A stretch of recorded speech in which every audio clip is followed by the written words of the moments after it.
Losing Emily Trudeau was a community tragedy, but from that tragedy has come a very positive outcome, and that is the legacy of the Farm 911 project.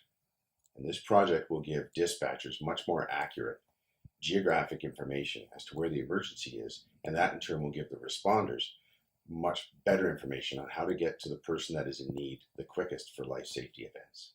And often, unfortunately, in the emergency services, it takes a tragedy for us to realize there's a gap. So on the day of the accident, I made the 911 call.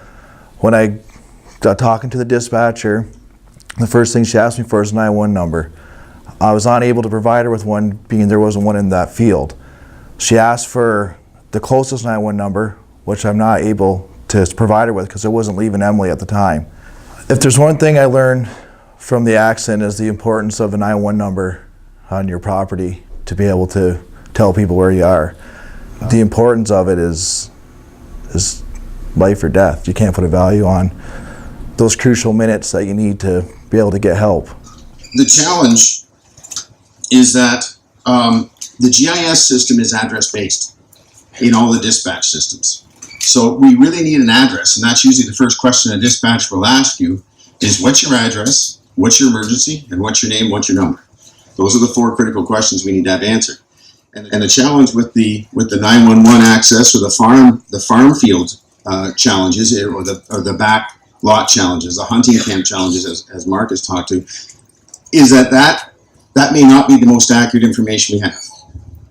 And that's what the Emily project identified was the next gap in 911. And if we can get that address information into the first responders' hands more quickly, they're going to get to the scene more quickly. Luckily, the ambulance, we were able to see them going by, and I was able to get a hold of someone to send them back to us because we were, running out of time. All it takes is one municipality, I believe, to see the importance of this project and the safety of it. It'll be infectious and other ones will follow.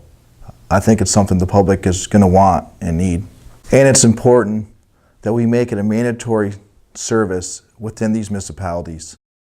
Right now I'm standing in front of the Emily Trudeau splash pad, which the community has really rallied and pulled together to make this project happen.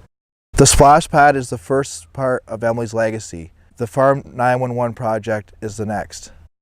When you make that call and they're not there, I don't want anyone else to have to feel the way I felt that day. Emily was 100% farm girl. We used to call her Farm Girl Strong because that's her attitude. That's the way she was. Her outlook on life was just amazing. She was just an infectious person that if she was around you, you'd obviously bring you a lot of joy. She was the type of person that if you met her once, you remembered her. For her to have her name on a project like this, knowing that she's still helping people, is worth a lot.